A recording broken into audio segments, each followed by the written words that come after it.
My name's Liam. I'm 34 years old, and for most of my life, my father has loved nothing more than to remind me how much of a disappointment I supposedly was. I grew up hearing phrases like useless dreamer and lazy boy tossed around the dinner table like they were my actual name. It didn't matter if I brought home straight A's, if I got into a good college, or even when I landed my first real job. He always found a way to downplay it. According to him, I was never enough. And as much as I hated to admit it, I carried that weight with me for years. It ate at me, made me doubt myself, and kept me in a constant state of trying to prove him wrong. You'd think by the time I became an adult and built a stable life of my own, he'd finally let it go. But if anything, it only got worse. He found new ways to humiliate me, usually in front of other family members. Whenever there was a gathering, he'd lean back in his chair, glass in hand, and laugh as he told the same tired story about how I once tried to start a business in high school by mowing lawns and somehow lost money. He'd embellish, of course, throwing in details about how I couldn't even fix the mower when it broke, or how I charged less than the neighborhood kid down the street. The whole table would chuckle uncomfortably, and I'd sit there, cheeks burning, pretending it didn't sting. My mom always stayed quiet during these moments. She'd shoot me a quick, sympathetic glance, then look away. My younger sister, Chloe, wasn't much better.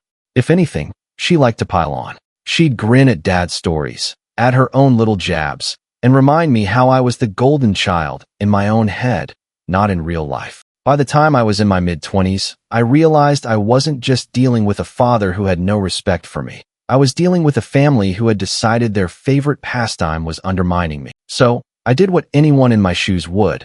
I distanced myself. I threw myself into my career, worked long hours, and stopped showing up to every family dinner I was invited to.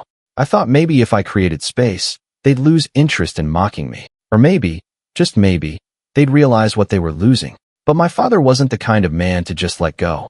He wanted control, and my absence only seemed to make him more determined to remind me that, in his mind, I was still the boy who couldn't even handle a lawnmower. The breaking point came a few months ago, though I didn't see it coming.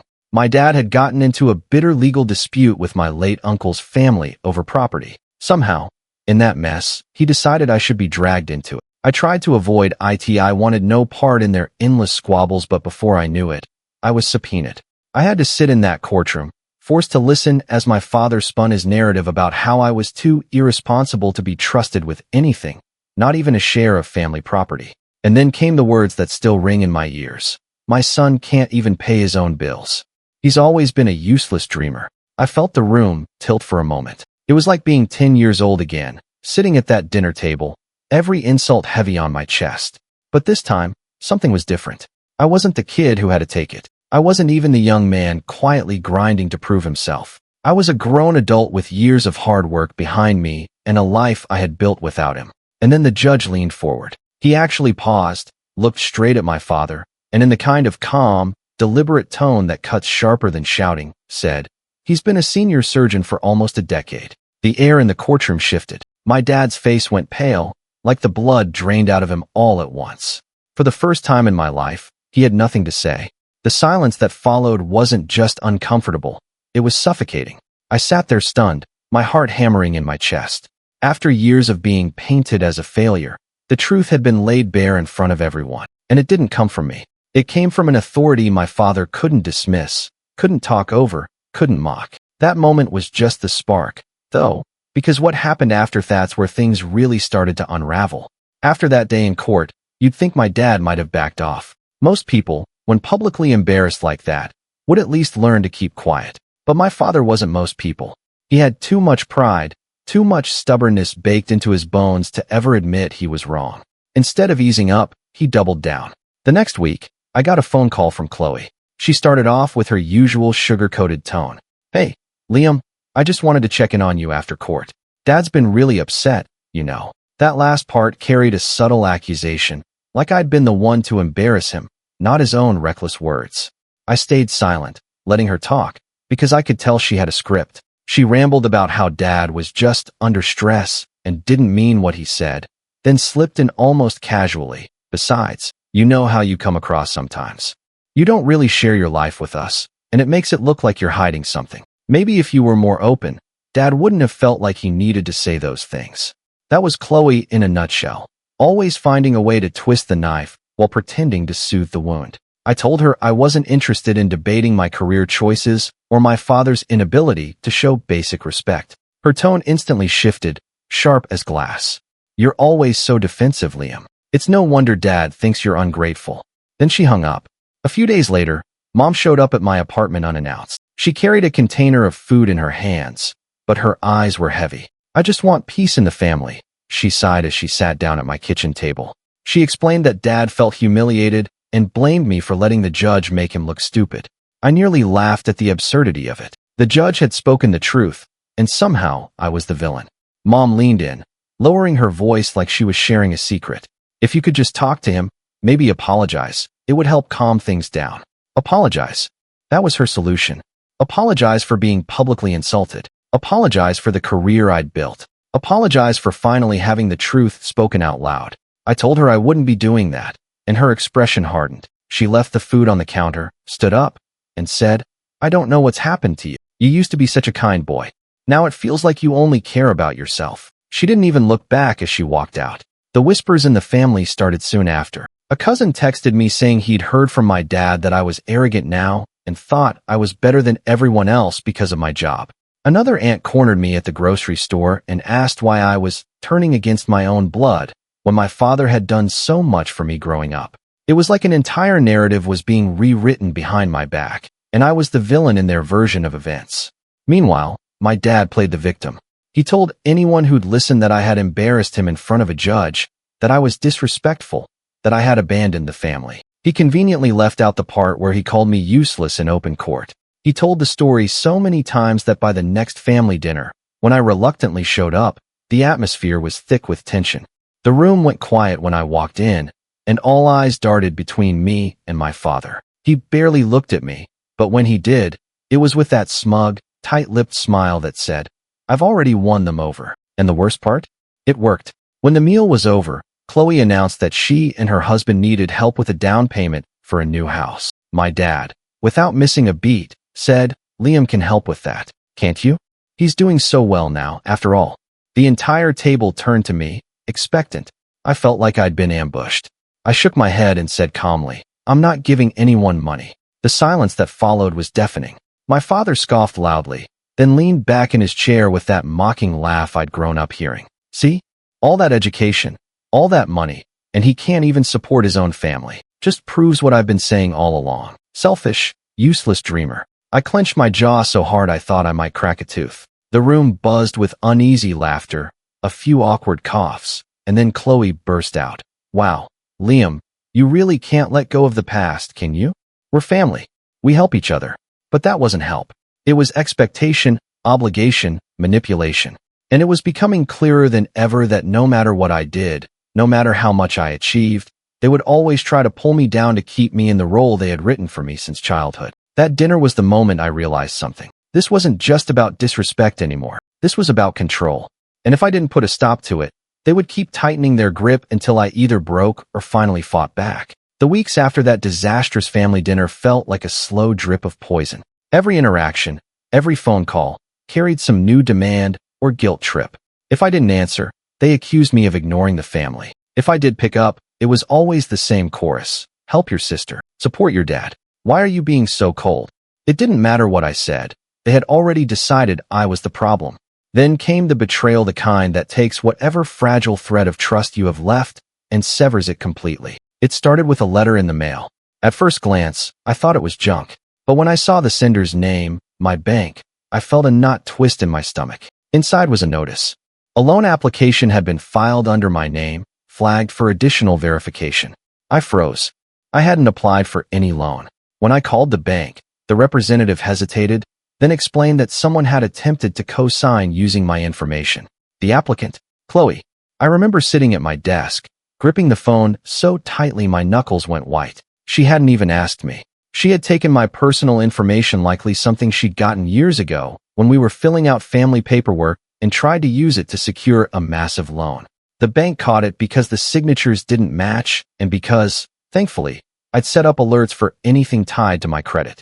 The rage I felt in that moment is hard to describe. It wasn't just anger at the act itself. It was the realization that my own sister, The person who grew up in the same house as me, who shared holidays and childhood memories with me, had looked at me not as a brother, but as a resource to exploit. And I knew, without even asking, that my father was behind it. It was too brazen, too reckless, too entitled to be just Chloe's idea. I called her immediately. She answered on the second ring, her voice dripping with fake cheer. Liam, how are you? I didn't waste time. Why did you try to take out a loan in my name? There was silence for a beat, then a sharp exhale. Oh, that. Don't be so dramatic, Liam. Dad said it would be fine. We were just trying to speed things up with the house. You make plenty of money. You wouldn't even notice. You stole my identity. I cut in, my voice shaking. Do you understand that? That's a crime. Her tone hardened instantly. Don't talk to me like that. We're family. You're supposed to help. Dad said you'd react like this all self-righteous. But it's not a big deal. If the bank hadn't made a fuss, it would have gone through and we'd all be better off. I hung up before I said something I couldn't take back. My hands were trembling as I set the phone down, my heart pounding in my chest. I wanted to believe it was just her, but deep down, I knew exactly whose fingerprints were all over this. The confirmation came 2 days later when Dad showed up at my apartment unannounced. He walked in without even waiting for me to invite him, sat down on my couch like he owned the place, and said, "You made a fool of yourself with that bank nonsense. Do you realize how childish you look making a big deal over paperwork?" I stared at him, speechless. He leaned forward, his voice low and condescending. "That loan would have helped your sister start her life. You think you're better than us because of your title and your paycheck, but you're not. You owe this family, Liam. Without us, you wouldn't be here." I felt something break inside me then. It wasn't just the trust. It was the illusion that deep down, they cared about me at all. They didn't. To them, I was nothing but a bank account in human form, a punching bag when they needed someone to blame, a scapegoat when their lives didn't measure up. I told him to leave. He laughed as he stood, shook his head, and muttered, "Ungrateful. Always have been." Then he walked out, slamming the door behind him. I sat there in the silence of my apartment, the weight of betrayal pressing down on me like a physical force. For years, I tried to keep the peace, tried to shrug off the insults, tried to be the bigger person. But this wasn't just disrespect anymore.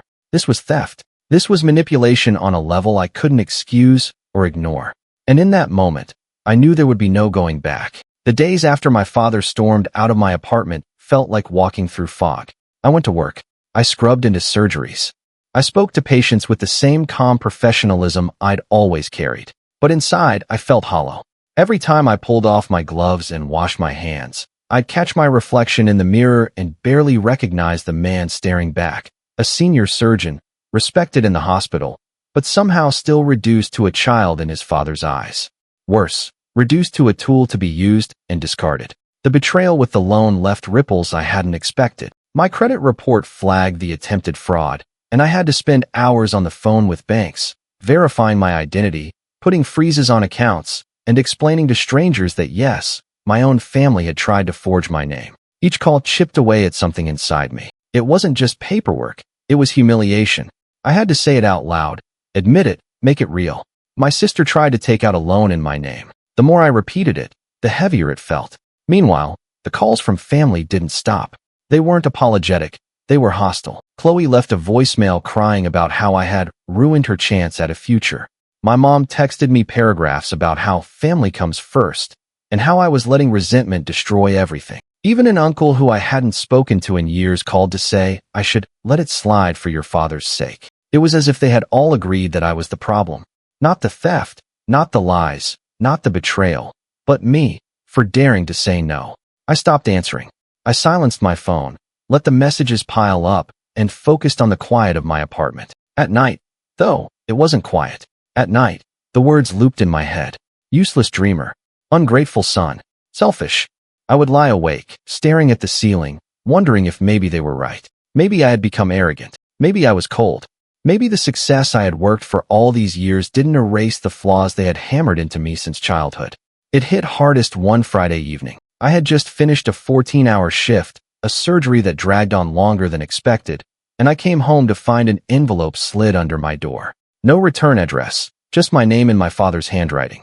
My chest tightened before I even opened it. Inside was a single sheet of paper. Scrolled across it in his sharp, impatient script, "You will regret turning your back on us. Blood is blood. You can't escape family." I sat on the floor, the letter trembling in my hands. And for the first time in years, I cried. Not a quiet tear, not a choked sob, but the kind of raw, shaking grief that comes when you realize the people who were supposed to protect you are the very ones destroying you. I hated that he could still get to me, still strip me down to nothing with a few sentences. But somewhere in that breakdown, something else stirred. I don't know if it was anger or survival or just exhaustion, but a thought took root. I can't live like this anymore. I couldn't keep letting their voices drown out my own. I couldn't keep pretending I was part of a family that saw me as nothing but a scapegoat and a wallet. The next morning, I started small. I called the bank again, set up even tighter security measures. I reached out to a lawyer friend just to ask about my options if this kind of fraud continued. I didn't tell him everything, just enough to plant the seed. And then, for the first time in years, I opened a notebook and began to write. Not medical notes, not work plans, but a simple list. At the top, what I will no longer tolerate. The list grew quickly. No more unannounced visits. No more financial manipulation. No more letting their words define me. By the time I put the pen down, my hand was shaking, but not from fear. From something else resolve, maybe. The fog wasn't gone, but for the first time, I could see a faint outline of the path ahead. I wasn't ready yet. I was still wounded, still reeling. But I knew one thing. I was done being their victim.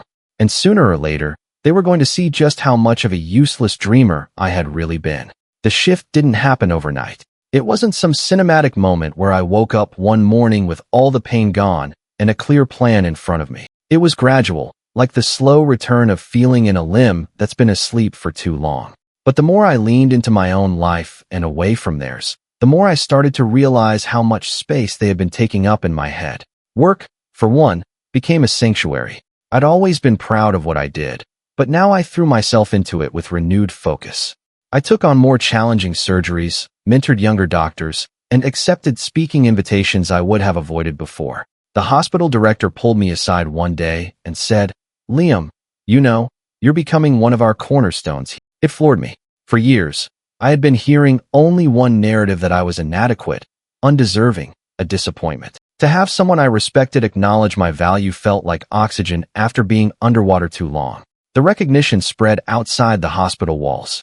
I published a paper on a surgical technique I'd refined, and it gained traction in medical circles. Soon, I was invited to present at a conference overseas. Standing on that stage, lights hot on my face, looking out at hundreds of peers scribbling notes and nodding along it, was like finally stepping into the life I had always envisioned but had been too weighed down to believe I deserved. Financially, too, things blossomed. With my new focus came opportunities one might have overlooked before.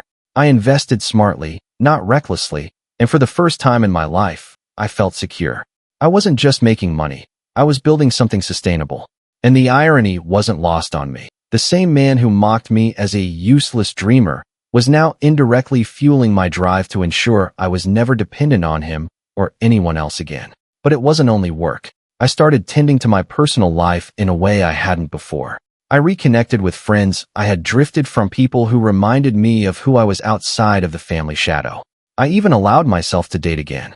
Nothing serious at first, but even casual dinners and conversations felt like reclaiming pieces of myself I had forgotten I owned. The laughter came easier. The silence in my apartment no longer felt oppressive. It felt peaceful. Of course, word of my successes trickled back to my family, and with it came their predictable reactions. Chloe sent me a text one evening after the conference photos surfaced online. "Wow, Mr. Big Shot now, huh? Don't forget who changed your diapers." It was meant as a jab, but all it did was confirm how small their world had become. My dad, according to a cousin, had started telling people that my achievements were luck or overhyped. The more I rose, the more desperate he became to drag me back down. And yet, their bitterness no longer hit the same way. It didn't cut, it bounced off. For the first time, I wasn't scrambling to prove myself. I didn't need their approval. I had my own, and that was enough. Still, in quiet moments, I felt the sting of the past. I'd catch myself remembering the courtroom, the loan attempt, the letter shoved under my door. The anger hadn't disappeared. It had transformed. It wasn't the raw, consuming kind anymore. It was steady, simmering, focused. I knew better than to act rashly, but I also knew this. The power dynamic had shifted. They had tried to paint me as a failure. They had tried to use me as a crutch. They had tried to break me. And yet, here I was, stronger, sharper, untethered. And slowly, a thought began to take shape. What if I didn't just walk away? What if, instead, I showed them calmly, deliberately exactly who I had become? Not through shouting matches, not through petty arguments, but through actions they couldn't twist, achievements they couldn't deny, and choices that would leave them no room to manipulate me again. I wasn't ready to pull the trigger yet, but for the first time in my life, I realized something. I didn't need to survive their games anymore. I was in a position to end them. The setup began almost by accident. I wasn't sitting around plotting, at least not consciously. But when you've spent years on the defensive, years absorbing hits from every angle, your eyes start picking up details other people miss. You learn to notice patterns, to connect dots, to file away information for later. And as my life steadied and grew, I realized those old habits, born from survival, were now giving me an edge. It started with Chloe. Word reached me through a mutual acquaintance, one of her old college friends who'd been in town for a wedding that she and her husband were in deeper financial trouble than anyone knew. Their dream house had turned into a money pit. Renovations had stalled, bills piled up, and apparently, the attempted loan in my name wasn't just desperation, it was necessity. The house was half finished, mortgage payments were eating them alive, and they were quietly borrowing from family members just to stay afloat. I filed that away. Then there was my father. I'd mostly avoided direct contact, but one day, while checking on some family property records, something I had neglected for years, I noticed something peculiar. A tract of land that had belonged to my late uncle. The very property at the heart of that courtroom dispute had been quietly transferred. On paper, it looked like a sale, but the numbers didn't add up. The buyer was a shell LLC, and when I dug deeper through public records, I noticed something odd. The LLC had been registered by one of my father's longtime drinking buddies, a man who couldn't spell equity if you spotted him the first 5 letters. It didn't take much imagination to realize Dad was hiding assets, playing games with paperwork, probably to keep them out of reach of other relatives or creditors. I filed that away too. The final piece fell into my lap at work. A colleague, knowing my family was local, casually mentioned seeing my father arguing at the county office. He hadn't noticed me nearby, but apparently, the clerk had gotten fed up with his yelling and told him, loud enough for half the office to hear, "Sir, if you don't pay the overdue taxes, this property will be repossessed. It doesn't matter what your family name is." Overdue taxes, hidden transfers, a daughter drowning in debt. For the first time in years, I didn't just feel like their scapegoat.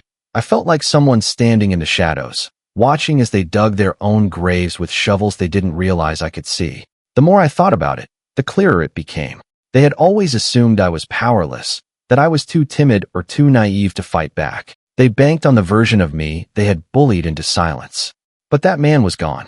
In his place stood someone with resources, connections, and knowledge, and most importantly, patience. So, I began to prepare. Quietly, deliberately, I reached out to that lawyer friend again.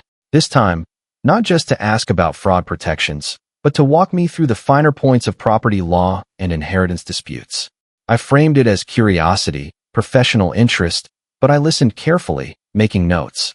I reviewed my own finances, strengthened my protections, ensured that nothing of mine could be touched without my consent, and then, slowly, I started gathering receipts, literal and figurative, copies of public records, notes from conversations, printouts of tax delinquencies, whispers I heard from mutual acquaintances. Each one went into a folder I kept locked in my office.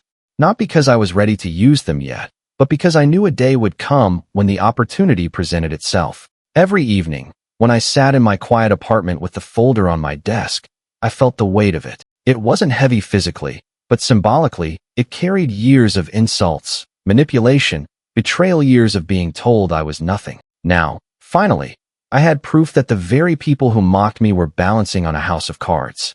And when that house started to shake, I would be ready. I didn't rush it. That was the key.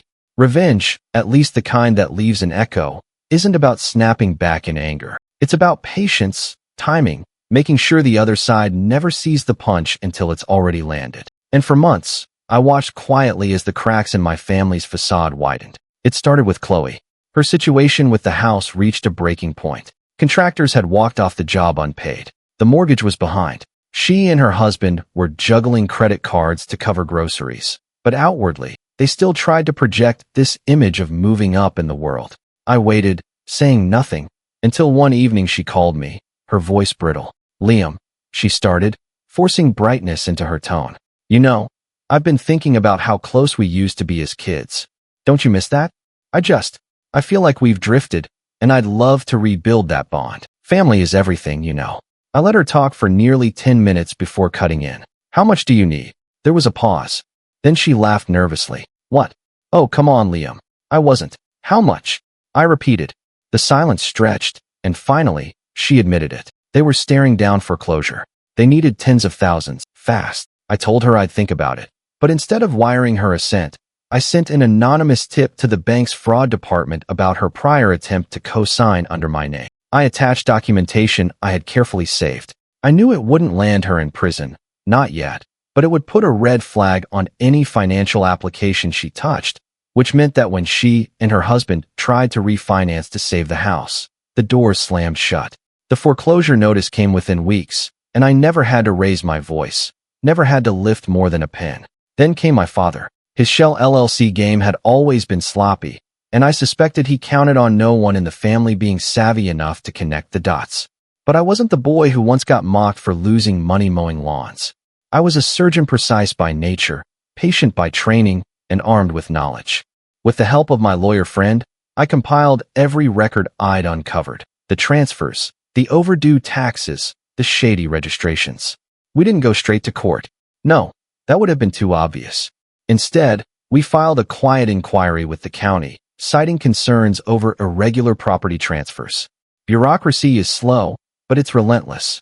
Weeks later, my father stormed into the family group chat, raging about government parasites and nosy officials. He didn't know it was me who had lit the match.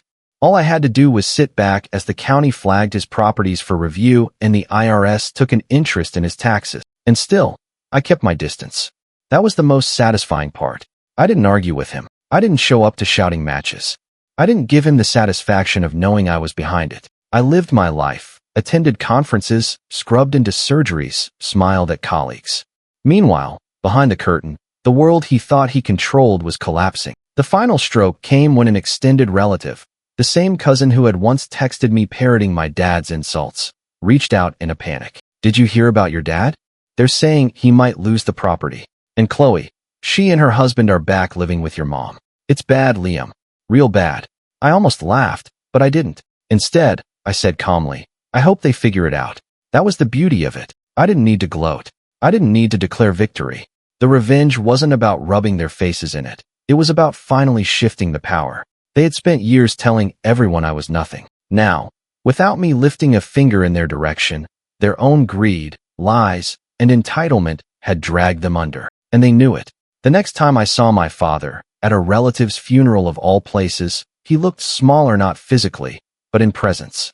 He approached me, opened his mouth like he wanted to sneer, but no words came. Just a tight, pale smile, and then he turned away. For the first time in my life, he had nothing to say to me. But I wasn't finished yet. The fallout came faster than I expected. Within a few months, everything my father had spent years clinging to, the image of control, the carefully spun lies about his success, the pedestal he built by tearing me down crumbled. The county seized one of his properties for unpaid taxes.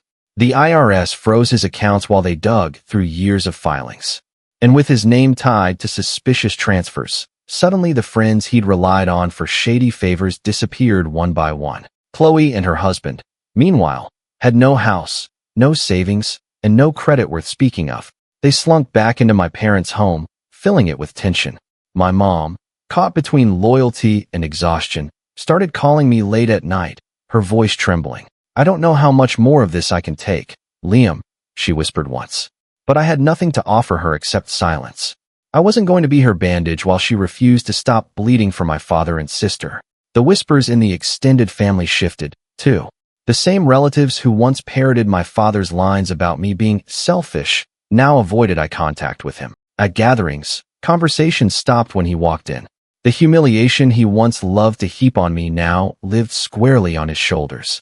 He tried to fight it, of course, tried to spin new stories about how he was being persecuted, how the government had a vendetta against him, how Liam turned cold and abandoned us. But this time, no one laughed along. No one nodded. They just looked at him the way you look at a man ranting on a street corner, bitter and broken. And me? I lived. I thrived. My career continued to rise. My name gained recognition, and my circle of friends and colleagues grew stronger. For once, my life wasn't defined by what they said or didn't say. I had stepped out of their shadow, and they had collapsed under the weight of their own entitlement. The final moment came one Sunday morning. I was leaving a cafe downtown when I saw Himmy father sitting alone on a bench. His clothes were wrinkled, his face drawn, his shoulders hunched. He looked up, and for the briefest moment, I saw recognition flicker in his eyes. The man who had once towered over me, mocking me at every chance, now looked small, powerless. He opened his mouth, maybe to ask for help, maybe to beg for something: money, forgiveness. I'll never know. I didn't stop walking. I met his eyes, calm and steady, and simply said, "You were wrong about me." And then I left him there, sitting in the silence he had once weaponized against me. For the first time in my life, it wasn't me who carried the weight of his words. It was him. And that was the most satisfying revenge of all.